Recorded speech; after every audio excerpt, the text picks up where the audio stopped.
नमस्कार दोस्तों, मैं आप सभी का स्वागत करता हूं अपने रियल तेज चैनल में। तो दोस्तों, आप सभी कैसे हैं? मैं आशा करता हूं आप सभी लोग अच्छे होंगे। तो दोस्तों, आज हम लोग एक नया टॉपिक लेकर आए हैं। आज अपना टॉपिक है ग्राम समाज एवं विकास। दोस्तों, ये यूपीएससी का लेखपाल की जो परीक्षा आने वाली है 19 जून को होने वाली है, इसमें महत्वपूर्ण है। दोस्तों, इस टॉपिक से 25 नंबर के प्रश्न पूछे जाएंगे। तो दोस्तों, अब हम लोग चलते हैं, कुछ ग्रामीण क्षेत्र के प्रश्न देखेंगे इस वीडियो में। तो टाइम को ना बर्बाद करते हुए अब हम लोग मुद्दे पॉइंट पे आते हैं। और दोस्तों, एक और निवेदन है आपसे, अगर आप पहली बार मेरे चैनल पर विजिट करें तो लाइक कर लें और सब्सक्राइब कर दें। ओके दोस्तों, तो देखते हैं।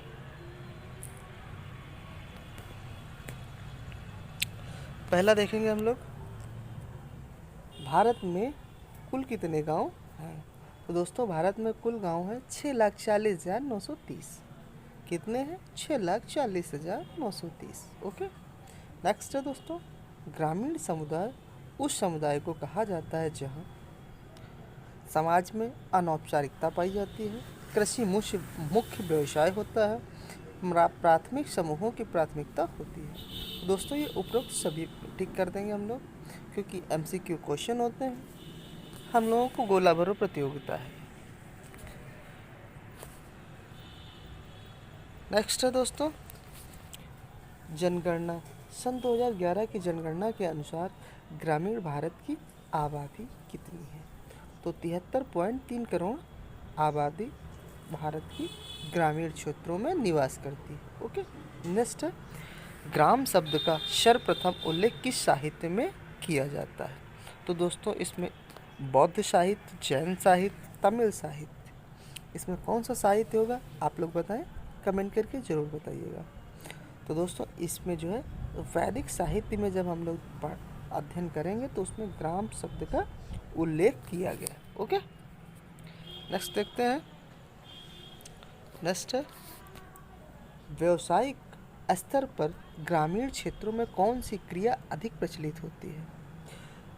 कुल मिला के दोस्तों, ग्रामीण क्षेत्र में कौन सा अधिक कार्य प्रचलित है?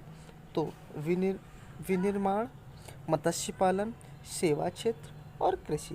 तो दोस्तों, गाँव में कृषि कार्य सबसे अधिक है, क्योंकि भारत कृषि प्रधान देश है। ओके, भारत कृषि प्रधान देश है, याद रखिएगा। नेक्स्ट है, वर्तमान ग्रामीण समुदाय में किसी व्यक्ति की स्थिति का आकलन किस आधार पर नहीं किया जा सकता है? तो दोस्तों, ये थोड़ा ध्यान रखिएगा, जब हम लोगों के ऊपर प्रेशर होता है तो ना नहीं और हाँ, ये चीज़ें बड़ी मिस्टेक, बारीक सी मिस्टेक होती है, ध्यान नहीं रह पाती। तो याद रखिएगा, नहीं की बात हो रही है यहाँ। तो नहीं की बात अगर हो रही है तो वर्तमान ग्रामीण समुदाय में किस व्यक्ति की स्थिति का आकलन। तो आकलन दोस्तों, हम लोग धन से भी कर सकते हैं, व्यक्ति अमीर है कि गरीब है, शिक्षा से भी कर सकते हैं, शिक्षित है कि नहीं, पद अगर अच्छा है उससे भी, लेकिन जाति से हम लोग कोई नहीं आकलन करते हैं। तो दोस्तों, इसका राइट आंसर होगा जाति। ओके। नेक्स्ट अब हम लोग देखते हैं क्वेश्चन, ग्रामीण समुदाय का समाजशास्त्री महत्व किस रूप में प्रदर्शित होता है? तो दोस्तों, ग्रामीण समुदाय जो है उसका समाजशास्त्री महत्व किस रूप में प्रदर्शित होता है? तो दोस्तों, प्राचीन संस्कृत से संवाहक के रूप में, ठीक है, सामाजिक संगठन का प्रारंभिक रूप से, बिल्कुल सही है, प्रजातंत्र का आदर्श रूप है, बिल्कुल सही है। दोस्तों, ये सभी उपयुक्त सही है। ओके। नेक्स्ट देखते हैं, ग्रामीण विकास की दिशा में सामाजिक जीवन में क्या परिवर्तन हुआ है? तो दोस्तों, ग्रामीण समाज में समय के अनुसार परिवर्तन होते रहते हैं। तो हम लोग देखते हैं क्या क्या हो रहा है परिवर्तन। तो जजमानी व्यवस्था की समाप्ति, जजमानी व्यवस्था की समाप्ति, जातियों के परंपरागत संबंध कमजोर, ठीक है। नेक्स्ट है, संयुक्त परिवार का विघटन। दोस्तों, संयुक्त परिवार से आज समाज एक ही परिवार की तरफ बढ़ रहा है, एक ही परिवार की तरफ बढ़ रहा है। तो दोस्तों, ये सारे सही पॉइंट ध्यान रखिएगा। आज समाज में विघटन हो रहा है, संयुक्त परिवार से छोटे छोटे परिवारों में एक ही परिवार में वृद्धि हो रही है। नेक्स्ट देखते हैं हम लोग। और दोस्तों, एक निवेदन आपसे है कि आप लोग हम पूरा चैनल देखते नहीं, पूरा वीडियो देखते नहीं तो आप शुरुआत से अंत तक जरूर बने रहिए। ओके दोस्तों, नेक्स्ट देखते हैं हम लोग दोस्तों। नेक्स्ट, महाजनी प्रथा का सर्वप्रथम उल्लेख किस प्राचीन ग्रंथ में हुआ था? महाजनी दोस्तों, ये प्रश्न जो है महाजनी प्रथा का सर्वप्रथम उल्लेख किस ग्रंथ में हुआ था, ये चकबंदी लेखपाल सन 2015 में पूछा गया, याद रखिएगा। देख लीजिए, चकबंदी लेखपाल सन 2015 में पूछा हुआ प्रश्न है ये। तो दोस्तों ये रामायण में, महाभारत में, उपनिषद में शतपथ ब्राह्मण। तो दोस्तों शतपथ ब्राह्मण जो है ग्रंथ है, इसमें महाजनी प्रथा का जो है उल्लेख मिलता है। ओके, नेक्स्ट 10वें नंबर का प्रश्न देख रहे हैं हम लोग।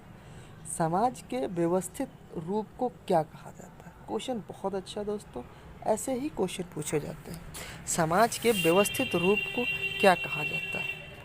तो सामाजिक प्रतिमान कहा जाता है, सामाजिक मूल्य कहा जाता है, सामाजिक संरचना कहा जाता है कि सामाजिक संस्था कहा जाता है?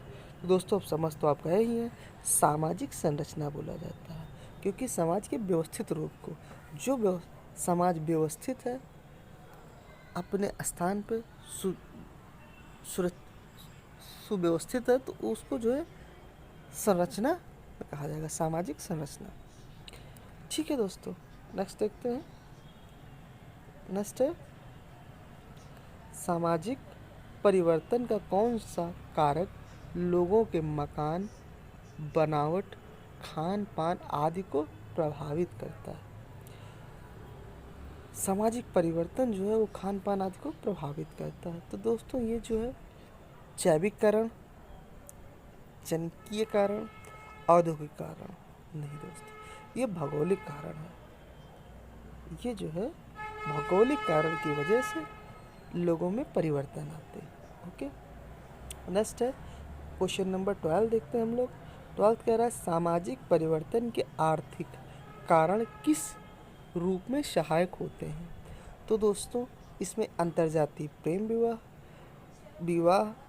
प्रेम विवाह, सामाजिक विघटन, ये सारे दोस्तों इसमें महत्वपूर्ण है। ओके, बस देखते हैं हम लोग। हाँ, अगर आपको वीडियो अच्छी लगेगी तो हम जरूर क्वेश्चन ये और डालेंगे, लेकिन आप जो है कमेंट करके रिप्लाई जरूर दीजिएगा, ये आपसे निवेदन है। नेक्स्ट है क्वेश्चन नंबर 13 मैं देख रहा हूँ आपसे सामने। 13 कह रहा है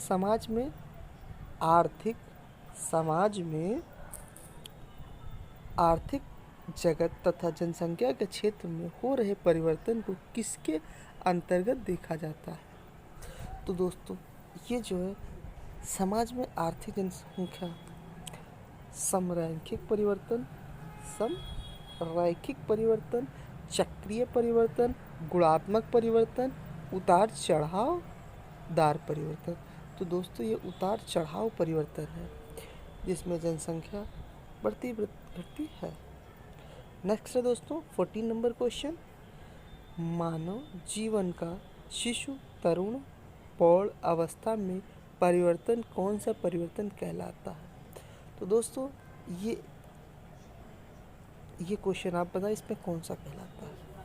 समरैखिक परिवर्तन, उतार चढ़ावदार परिवर्तन, समानुपाती परिवर्तन, चक्रीय परिवर्तन? बताइए, इसे कमेंट करके आंसर बताएं आप। तो दोस्तों अगर हम लोग इसकी बात करें क्वेश्चन की, मैं इसका आंसर आपसे चाहता हूँ, बट मैं अगर आप कमेंट करके बताएं तो मैं बताता हूँ। ओके, नेक्स्ट देखते हैं हम लोग। नेक्स्ट है परिवार के उद्विकसित सिद्धांत के प्रतिपादक कौन थे? परिवार के सिद्धांत के प्रतिपादक कौन थे? तो बेकोफन जो है, ये इन्होंने परिवार के विकसित सिद्धांत को प्रतिपादित किया था। ओके, नेक्स्ट है दोस्तों, नेक्स्ट है निम्न में से कौन सा वंश, सत्ता एवं स्थान के आधार पर संयुक्त परिवार के प्रकार हैं?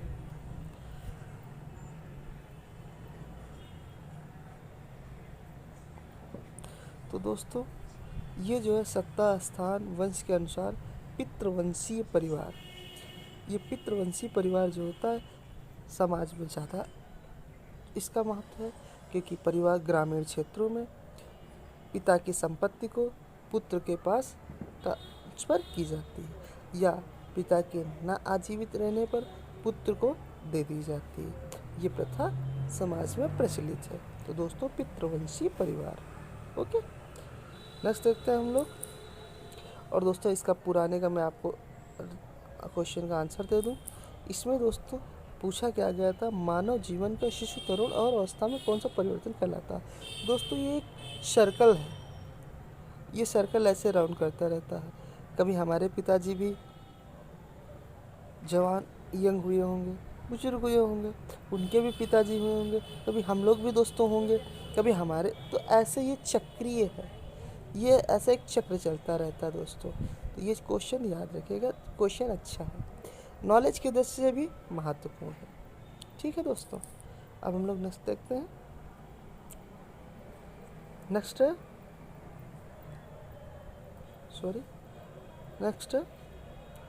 पश्चिमीकरण।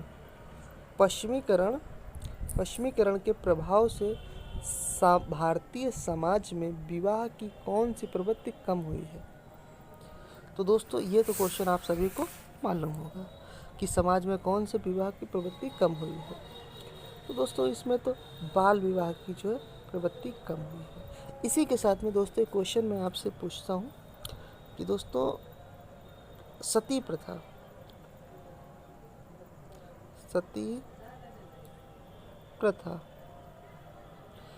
प्रथा किसके शासनकाल में इस पर रोक लगाई गई थी। नेक्स्ट क्वेश्चन है कि इसमें सहयोग किसने किया था। तो ये दो क्वेश्चनों का आप रिप्लाई जरूर दें। सती प्रथा का किसके शासनकाल में रोक लगाई गई थी और इसमें भारतीय सहयोग कौन किसने किया था। ठीक है दोस्तों, नेक्स्ट देखते हैं, निम्न में से कौन पश्चिमीकरण के सकारात्मक प्रभाव है। तो दोस्तों इसमें कौन से हैं, तो स्त्रियों की स्थिति में सुधार होना, सही बात है। नेक्स्ट है जाति प्रथा में परिवर्तन होना, बिल्कुल सही बात है। रोजगार के विविध अवसर प्राप्त करना, ये भी अच्छी बात है। दोस्तों ये सभी जो है एकदम करेक्ट होगा। ओके, नेक्स्ट देखते हैं। नेक्स्ट है ग्रामीण या ग्राम विकास के लिए कौन सा मुख्य विभाग मुख्य रूप से उत्तरदायी है। तो कौन सा ग्रामीण क्षेत्र के लिए विभाग है, ग्रामीण विकास विभाग। ग्रामीण विकास विभाग की जिम्मेदारी है ग्रामीण क्षेत्र की। ठीक है, नेक्स्ट है 20 नंबर का क्वेश्चन है, ग्रामीण विकास मंत्रालय के प्रमुख विभाग कौन कौन से हैं। तो ग्रामीण विकास मंत्रालय के अंतर्गत कौन कौन से विभाग आते हैं।